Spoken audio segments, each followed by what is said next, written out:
As soon as the long-awaited truce was concluded between Spain and the Republic of Holland in April 1609, Flemish art, in particular painting, entered the age of its culmination.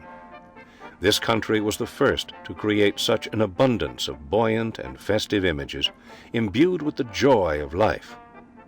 The leader of the Flemish school became Peter Paul Rubens. His native Antwerp turned into the capital of Flanders, enjoying full rights. But after studying there for several years and entering the Guild in 1598, Rubens went to Italy. He did not return home until 1608, and by that time he had absorbed the rich classical tradition from the ancient period to the early 1600s. Italian art continued to be the basis of his taste and manner for a long time. The major personage of his painting, Christ Crowned with Thorns, was reminiscent of the famous ancient statue, the so-called Borghese's centaur, which he saw and studied in Rome. This is why Rubens' early style distinguished itself with clear, if not rigid, outlines, as well as with punctuated monumentalism in the treatment of linear rhythm and the well-suggested physical convincingness of the images.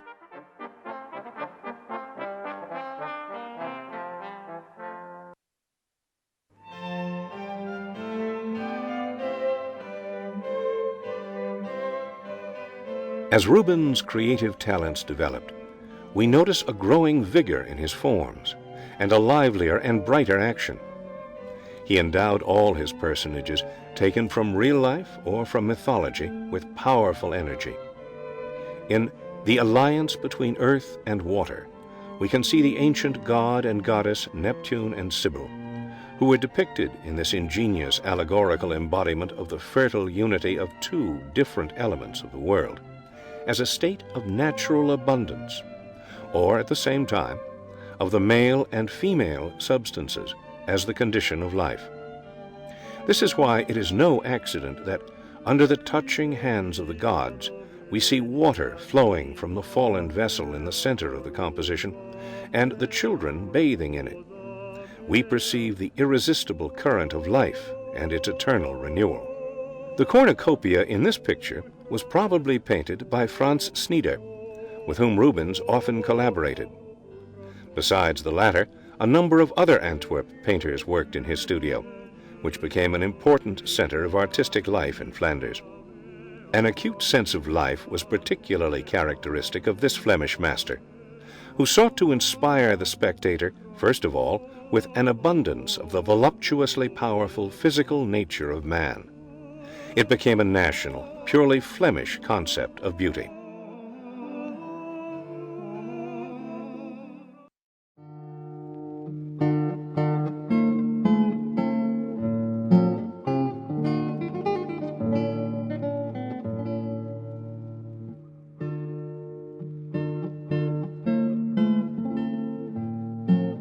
During his stay in Italy, the artist became acquainted with some ideas of Stoicism, which found an evident reflection in this painting. Clear, if not rigid drawing distinguished the early work of Rubens. The clear reality of the features in the treatment of this image was brought together with such artistic formula as majestic rhythm and expressive monumentalism of composition.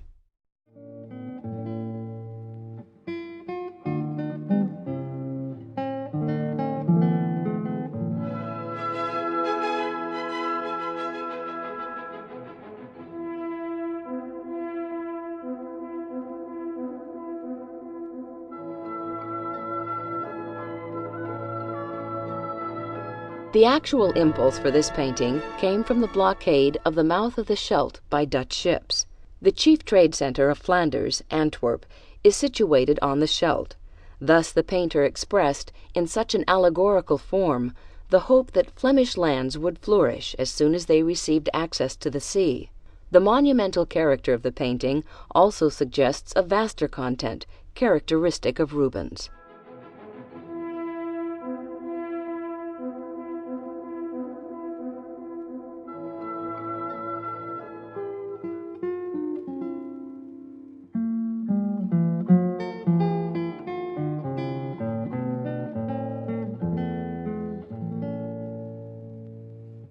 The composition with figures around the table represents a mobile and tense ellipsis with two poles, where Christ and his ideological opponent, Simon the Pharisee, are placed. In the 17th century, this work of Rubens was highly praised as one of the major paintings of the famous master.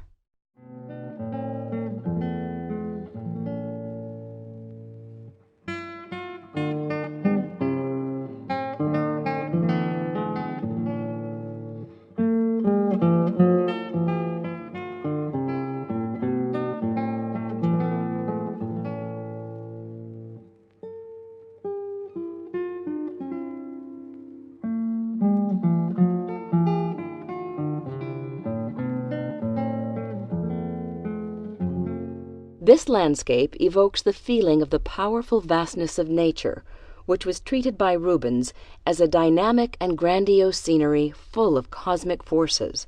All forms surrounding the small figures of the people, rocks and stones on top of one another, twisted trunks contorted by tempests, make the presence of man in the world a tiny element in the majestic mechanism of nature.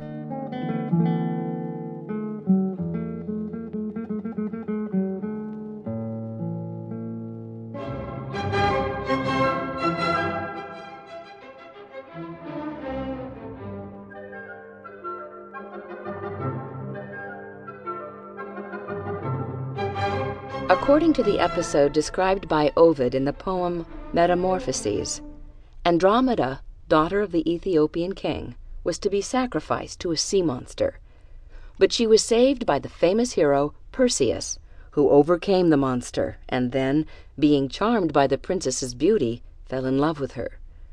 Rubens painted this subject several times in addition to this work, which is, in fact, one of his masterpieces.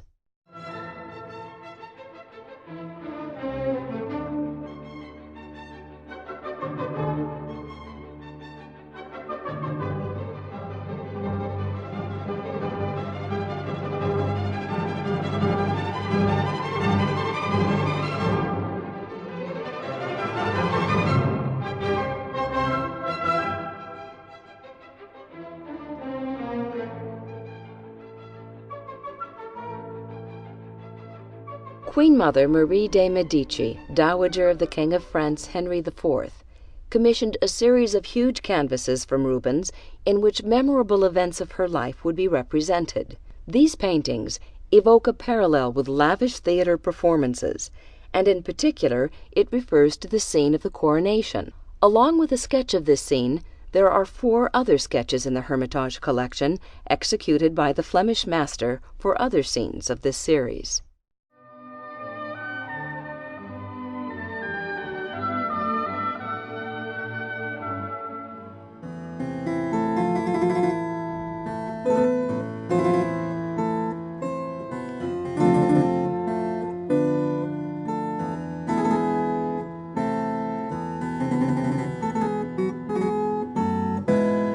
The name of the person portrayed is not known, although there is a preliminary drawing that bears the inscription "Chambermaid of the Infanta in Brussels," dated from the same period, but not painted by Rubens himself.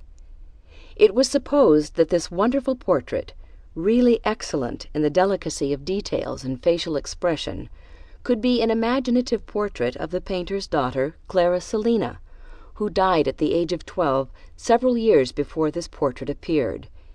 It was as if her image continued to be not only alive, but had become adult in her father's consciousness.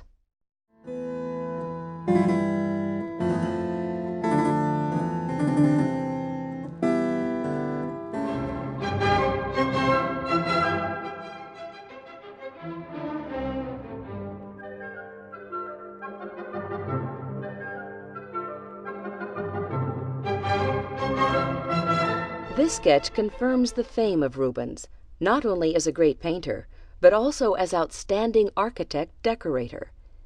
The semi-fantastic forms of the edifice the painter represented in his sketch partly suggest the arch between the courtyard and garden at his house in Antwerp, which was designed by Rubens himself.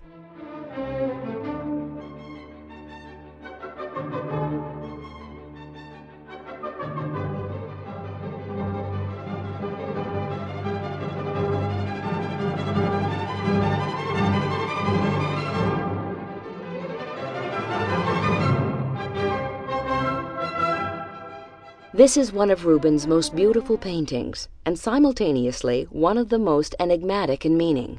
Painted by Rubens not long before his death, this painting was left in his will to the master's family, but after some time Rubens' nephew, Philippe, sold it to Duke Richelieu. Then it was acquired by the famous Parisian collector of the early 18th century, Pierre Crozat.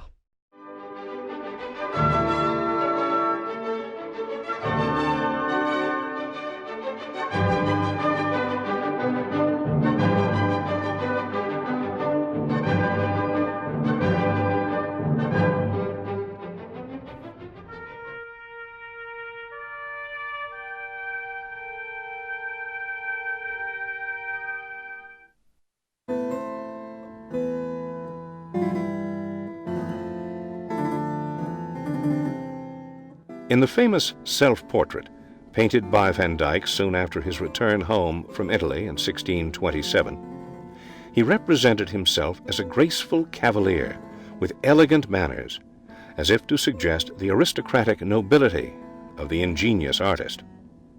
But he hid his inner state, imbued with deep introspective melancholy under the fashionable mask. It's no accident that one can see here a remnant of a column which is meant to remind us, according to widespread symbolic interpretations of that time, of the transience of time and human life. Van Dyck died at the age of 42. His years in England, from 1632 until his death, were outwardly successful and prolific, though he had to work on his large commissions with great intensity, for none of his assistants were of any significance. Again, as opposed to Rubens' situation, where the whole enterprise was controlled by the concentrated will of the latter. He had immense prestige as a portrait painter, and there are fine examples of his psychological insight which outstripped analogous works by such outstanding portrait artists of the 17th century as Hals and Velázquez.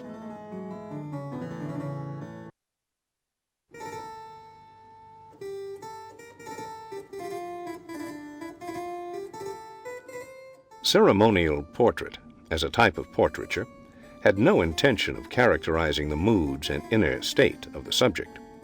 It was aimed at emphasizing social position, the privileges resulting from the particular social state of the portrayed person. Viewers were invited to attend to a particular, pictorial arranged theater, a kind of theater of lofty style.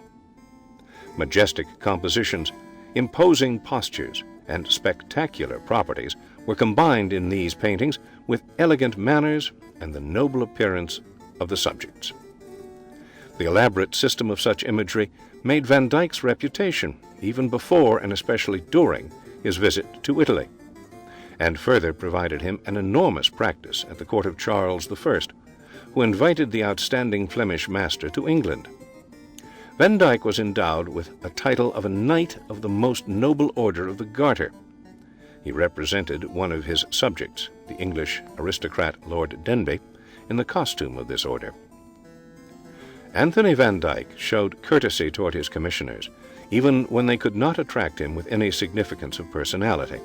In this case, he limited himself to the superficial brilliance of costumes and his handling, as we can see in the painting Portraits of Anne Dalket and Anne Kirk from the late 1630s. His treatment became warm and tender when representing children. In the portrait of Warton's daughters, Van Dyck depicted two little girls who are attempting to play the part of ladies of fashion, displaying nevertheless their charming childish naivete and freshness of feelings. The painter chose equally fresh color tonality, with dominating silver gray, as if modulating tones which later became characteristic of the English school of painting. We can feel in the works Van Dyck executed in England the impending turbulence of social life and private destinies. It was the subject of Van Dyck's Portrait of Sir Thomas Challoner, who signed the death sentence on Charles I some years later, but even without knowing this fact, we should hardly overlook the piercing look of these mobile, cold eyes. Technically, Van Dyck's painting was thinner than Rubens, drier and more dragged. He died in December 1641, only 1 year after the death of his teacher, far from his native Antwerp, where he dreamt of returning.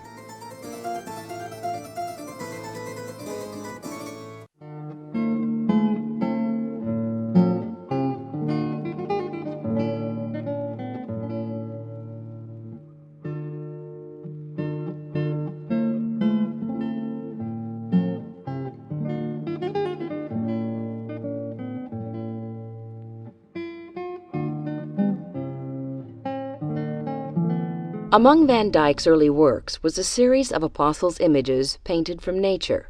The Hermitage painting, Apostle Peter, was based on such a portrayal of a model. His sitter was Abraham Graphius, who served with the Antwerp Guild of St. Luke, and whose unusual appearance attracted attention from many painters.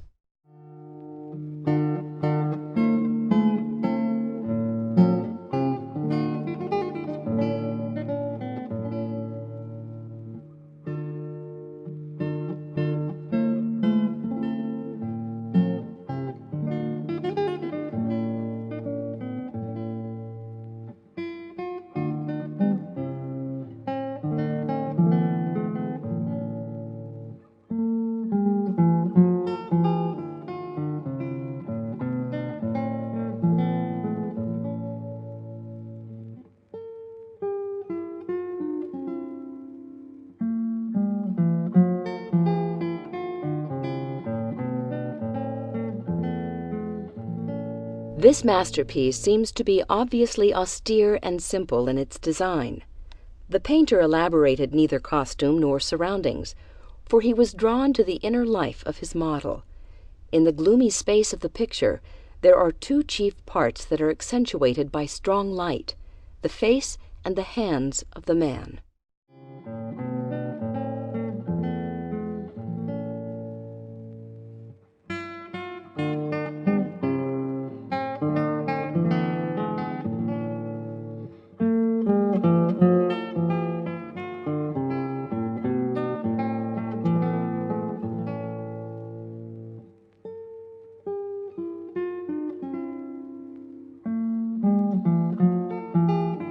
The painter skillfully brought three figures together into a tightly knit group to suggest their natural and close inner relationship. Each of them retains, nevertheless, his own individuality, accentuated by the different character of the background. So, the child is placed within the outline of its parents' bodies, as if it was defended by them. His mother is depicted against the curtain, as if she is in an enclosed, placid, and comfortable space, while the man is silhouetted against the cloudy sky, signifying his openness to the outside world.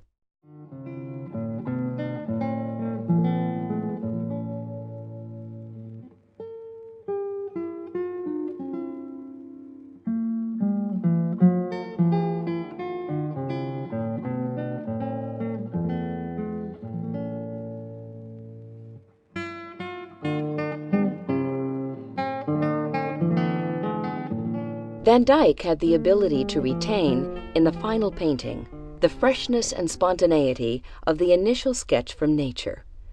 We can perceive the master's artistic temperament and a reasoned refinement in his brushwork, as well as in the subtle treatment of features, details, and the surface itself.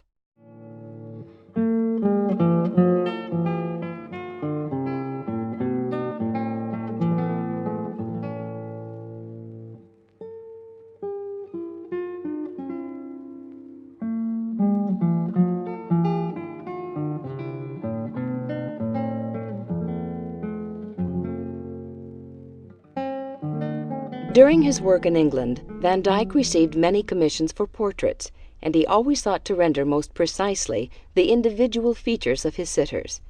That is why he did not prettify the heavy face of Henri d'Anvers, Count Denbigh, who was a renowned military man rewarded in 1633 with the most noble Order of the Garter.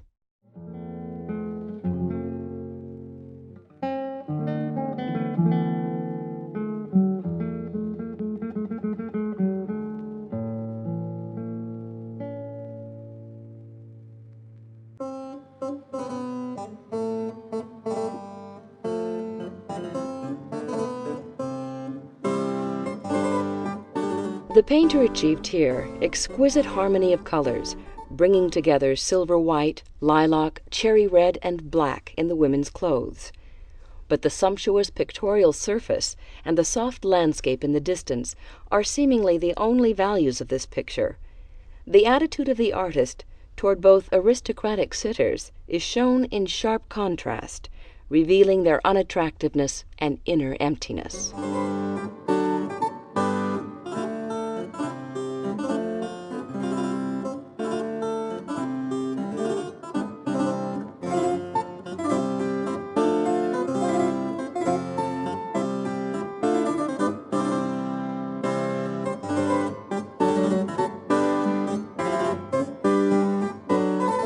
Van Dyck had much artistic ingenuity both in the arrangement of his works and in fresh treatment of his sitters. The children's portraits are particularly impressive, for they display all the naivete and sincerity of a child's consciousness without any exaggerated sentimentality.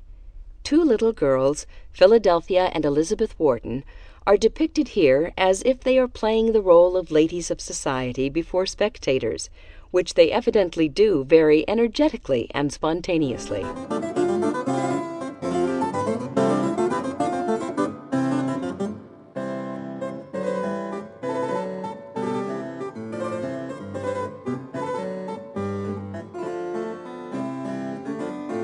Thomas Challoner took sides with Cromwell during the English Revolution and became one of the court members who passed the sentence of death on King Charles I. In this portrait, commissioned some years before those events, the most noticeable feature is the piercing look of his light gray eyes penetrating the nervous and expressive face. Van Dyck chose an austere treatment with a narrow range of colors that imparts an inner psychological sharpness to this portrait.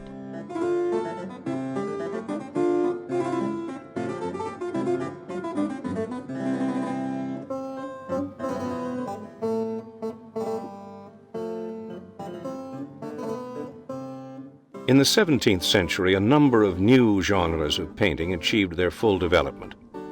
Many painters, specializing in definite genres, collaborated with other artists when working on large and complicated commissions. This was the case with Franz Tenirs, whose work was often studied by Rubens on the still life and animal parts of his paintings, especially in the hunting scenes. Tenirs himself studied other painters to represent the human figures when supplying them with his preliminary compositional sketches. In particular, this was his method in the series called Shops. Probably as a son of the owner of a renowned Antwerp restaurant, well known for its abundance of fruits, fish, greens, etc., he was inclined to exaggerated quantities of the gifts of nature. He was also famous for his expressive animalistic motifs. In the original animal piece, The Bird Concert, he achieved great decorativeness thanks to combining large and small forms, as well as through the rich color palette. The personages taken from Aesop's fables were very popular in Flanders, being widely used in the so-called cabinet pictures of small size. The public loved the funny subjects with monkeys, much painted by David Tenirs. The artist often employed parody in his works. A monkey was often an imitation of human gestures and actions. The large hunting paintings by Paul de Vos were handled with great dynamism. Before the citizens of calm and civilized Flanders, he threw a window open to the wild world of hunting, or cruel struggles between beasts of prey. The European nobles loved to hang paintings on such subjects in their out-of-town palaces and hunting pavilions. Paul de Vos was influenced by Rubens, who painted the famous series The Hunt. In The Bear Hunt by Paul de Vos, the bloody struggle displayed little cruelty because of the painter's strong interest in such animal qualities as adroitness, energy, and beauty of movements. Rubens transported and established the Baroque style into the art of Flanders. The still-life pieces by Tenirs and the animal paintings by Vos were the most characteristic examples of fully developed Baroque style, which took on here a form of specific national tastes.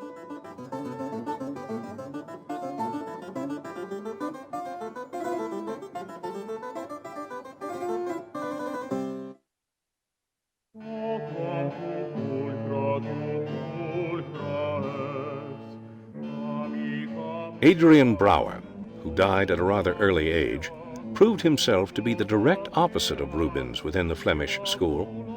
His pictorial manner distinguished itself with the same dynamism, but he took his subjects not from mythology, with its voluptuous joy of life, but from the most miserable contemporary life. One such unattractive motif is Brouwer's scene in the pub, imbued with the obvious interest, if not passion, of the painter in representing unrestrained human feelings. The purely Flemish, spontaneous emotionality depicted by Brouwer was brought together with the most subtle rendering of the soft, aerial perspective, characteristic of Dutch landscape painting. It was no accident that such a famous painter as Rubens esteemed Brouwer's work highly and acquired many paintings for his own collection. Feasts were one of the most popular themes of genre painting. It is notable that they played an important role in the life of the Flemish towns and villages, too, being a kind of national pride from the time of Peter Bruegel the Elder. Tenirs' painting, Feast in the Village, dated 1648, reminds us of an unhurried, attentively detailed story, where the spectator could placidly study original peasant costumes and houses, instead of asking about the thoughts and feelings reflected in the facial expressions.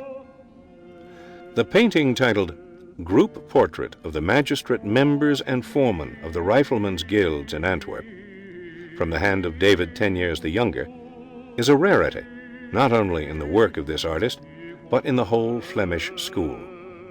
Commemorative group portraits, often of the volunteer city militia, were first of all characteristic of the Dutch school.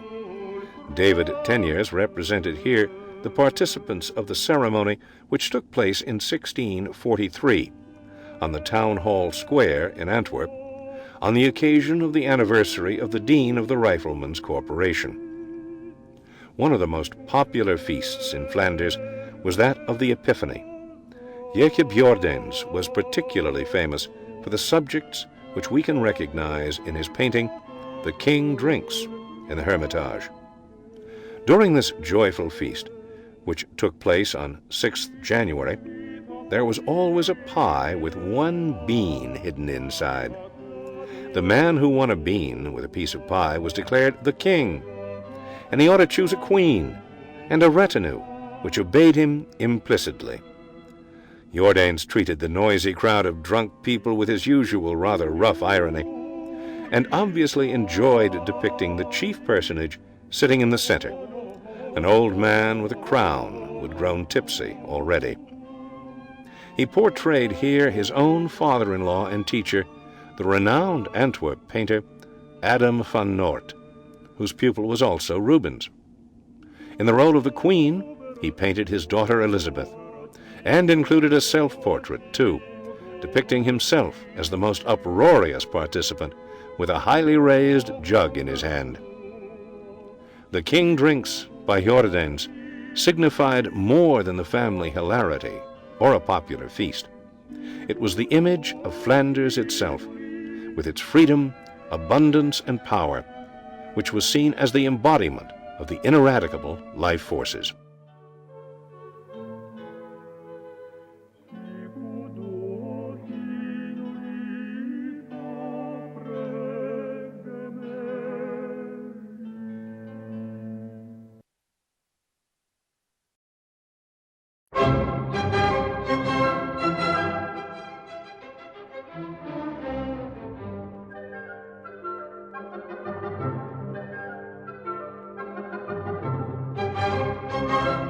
Rovere loved to paint small pictures, but nevertheless he ranks as one of the greatest painters of Flanders.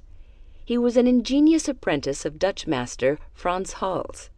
Later he would bring together the subtle, graded aerial perspective characteristic of Dutch painting, and the purely Flemish outward emotionality.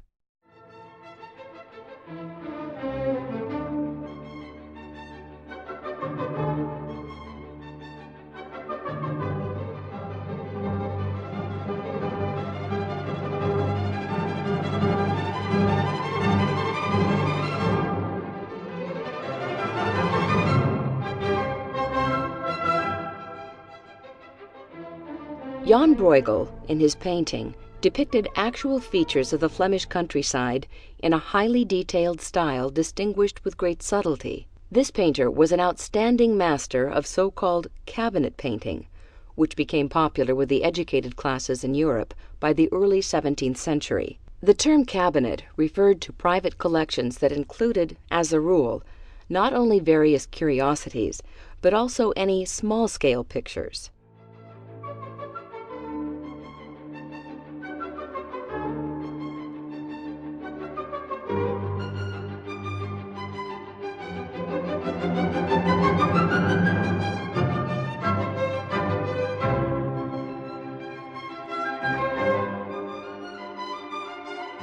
The painter was obviously drawn to render the force and agility characteristic of animals, as well as the beauty and dynamism of their movements. These fierce battles, however, don't evoke any feeling of cruelty, because the painter turned to animals to study time and time again the energy of their movement.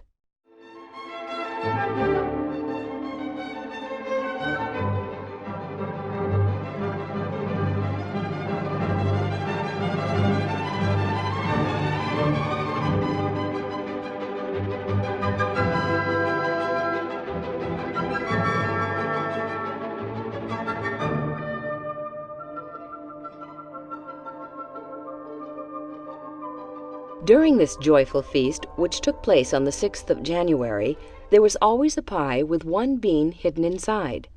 The man who won a bean with a piece of pie was declared the king, and he there chose a queen and a retinue who obeyed him implicitly. The painting represents the feast with the humor, freedom, and joy of living characteristic of Flemish feasts.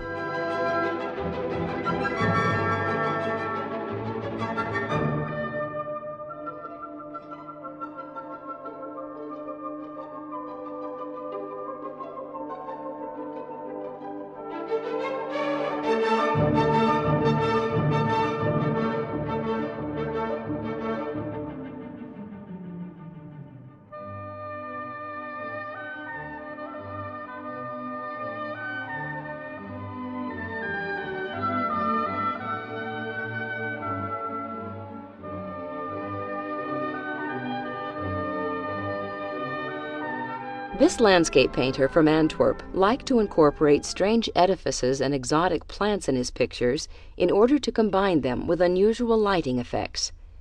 Biblical stories or mythological motifs were to play only an additional role, as one can see in the Hermitage painting, where the figures of Tobias and the angel are almost lost in the surrounding landscape.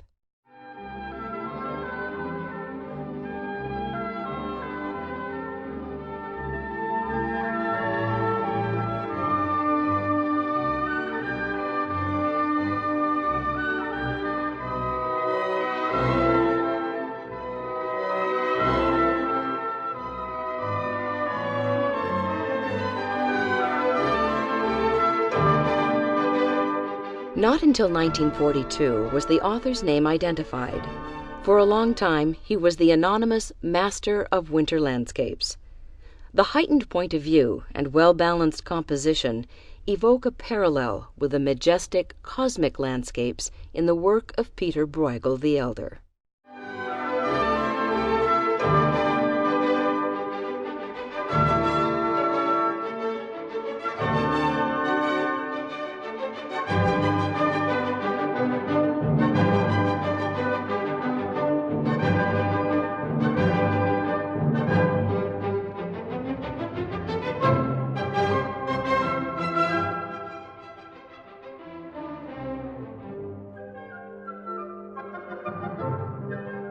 The bishop, Anthony Trist, commissioned 4 big canvases from Tenirs on the theme of provision shops to decorate the ceremonial dining room of his palace in Bruges. By means of still life, the painter created a brilliant world of abundance and prosperity that embodied the general dream of that time about Flanders' golden age.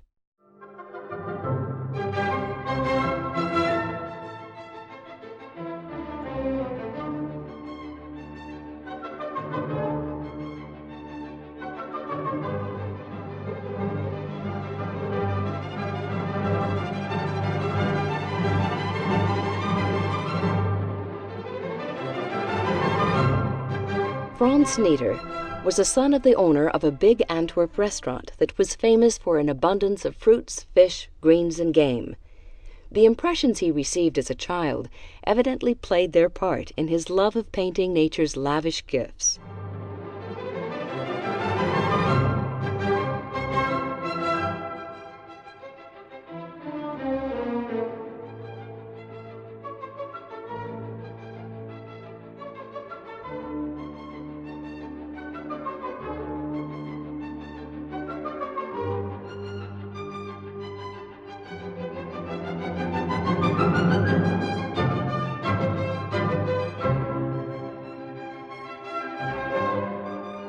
A characteristic peculiarity of the Flemish school of painting was the representation of animals not only as small-scale motifs for chamber painting, but also as major personages of huge canvases.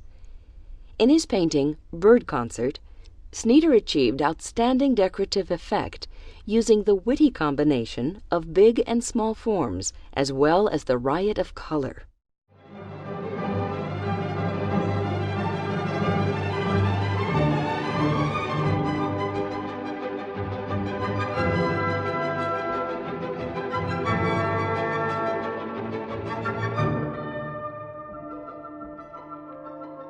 Group portraiture is an unusual genre, not only in Teniers painting, but in Flemish art as a whole. The painter represents very precisely the appearance of the participants in the parade that took place in 1643 on the Town Hall Place in Antwerp, on the occasion of the anniversary of the Dean of the Riflemen's Corporation.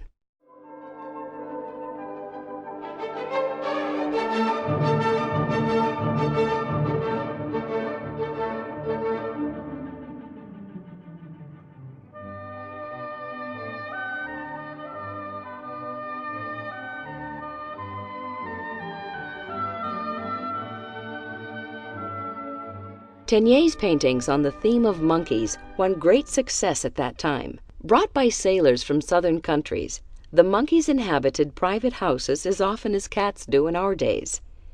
Teniers was drawn to represent the behavior of these little creatures with a parody of people's behavior.